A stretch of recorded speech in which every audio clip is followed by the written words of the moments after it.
That logic also confronts the pilot with his own physical limitations.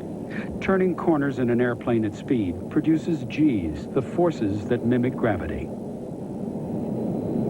G-forces have been a factor in aerial combat since World War I. But today's fighters are so fast and so maneuverable that the high G's they inflict on the pilot's body and brain can seriously impair his flying ability.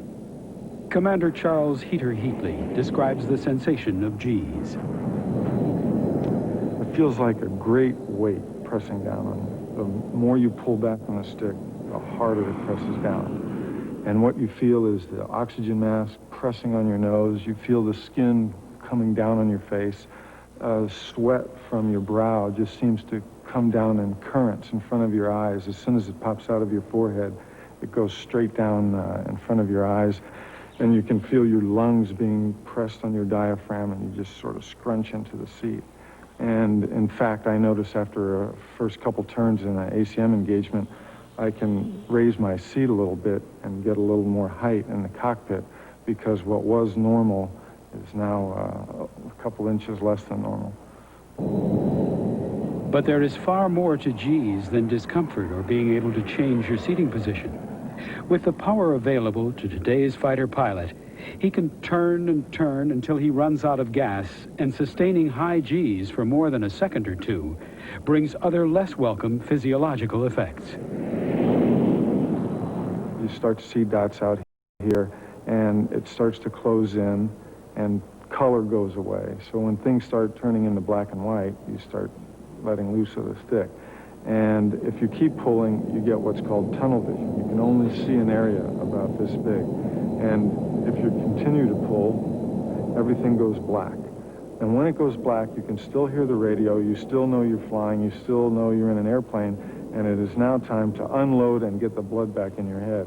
If you don't get back off the stick, pretty soon, not only will you lose your vision, you'll lose consciousness, and then you have G-induced loss of consciousness. If it were possible to see inside a pilot's brain when he is subject to high G's, we would see that the principal problem was one of oxygen starvation. Like other cells in his body, brain cells need oxygen.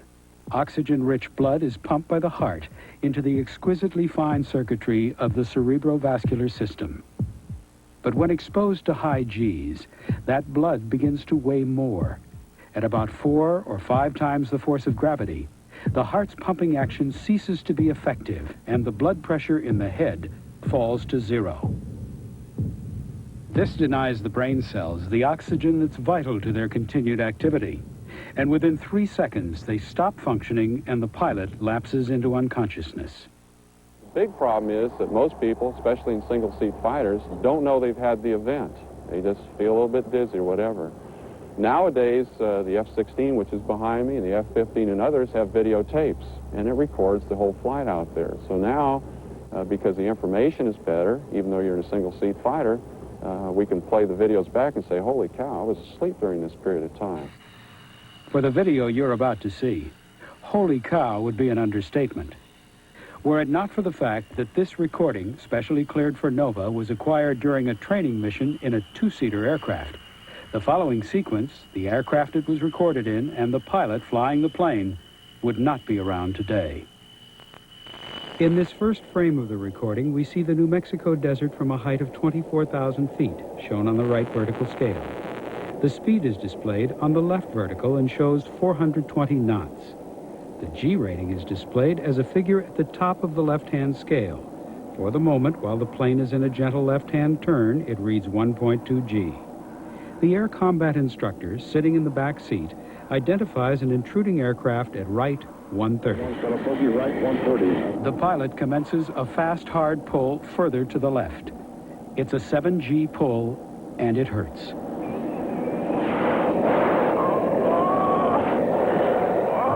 That last groan has since been analyzed as the moment when the student pilot lost consciousness.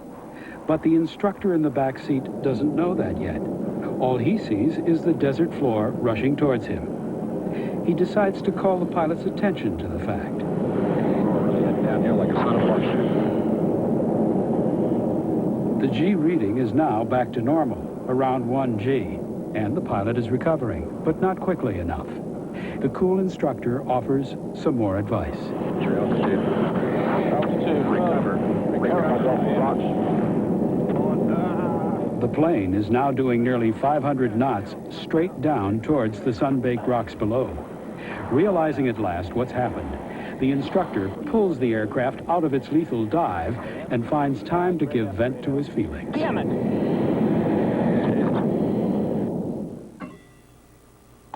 It's now estimated that over 20 pilots have died in the last 5 years as a result of accidents due to losing consciousness under the excessive G-forces of the new super agile fighters.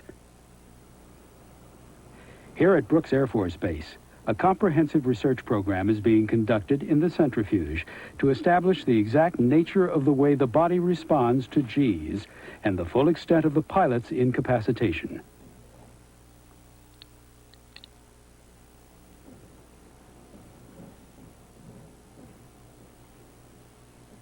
What they've discovered is that many of today's fighters can subject the pilot to up to 9 or 10 times the force of gravity so quickly that the usual experiences of graying out and tunnel vision are effectively bypassed, and he will fade straight into unconsciousness. But a further sinister sting in the tail of G loss of consciousness is that if he's lucky enough to wake up at all, its effects are by no means over. When you have a loss of consciousness, basically the blood pressure in the brain goes to zero, and after a few seconds it basically takes a nap. And you go through this, what we call an absolute incapacitation period of time.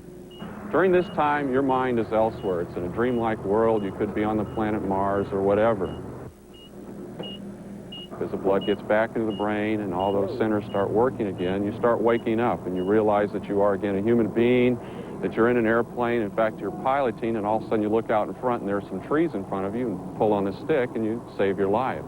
Now, in peacetime, for a military pilot, that's about all he really needs, because the only real threat out there is hitting the ground. The problem is, for military aviation, is the wartime consequences of a GLC. Not only do you go through the 12 seconds of absolute incapacitation and then this 12 seconds of waking up into this dreamlike state, the problem is your higher learning centers, your cognitive skills, the skills that we as fighter pilots learn, that's flying, dogfighting, and dropping bombs, they don't start working for at least 2 minutes, and sometimes as long as 4 minutes.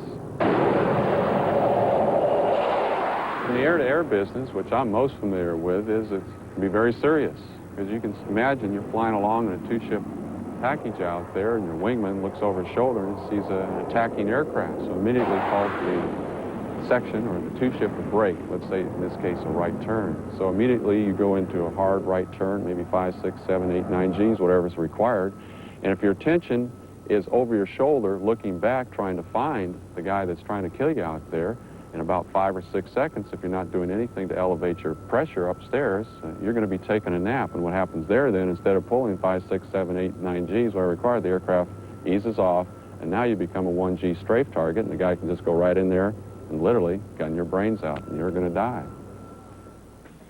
Traditionally, the inappropriately named G suit, which is actually an inflatable corset with legs, has offered some measure of support to the pilot by squeezing his legs and stomach to prevent his blood from pooling in his feet.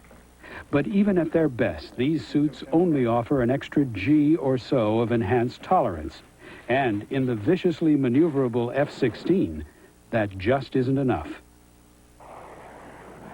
In the face of this awesome power, and for the first time ever in fighter aviation, pilots assigned to F-16 squadrons are now required to be G-rated in the centrifuge and are taught what is known as the energy straining maneuver.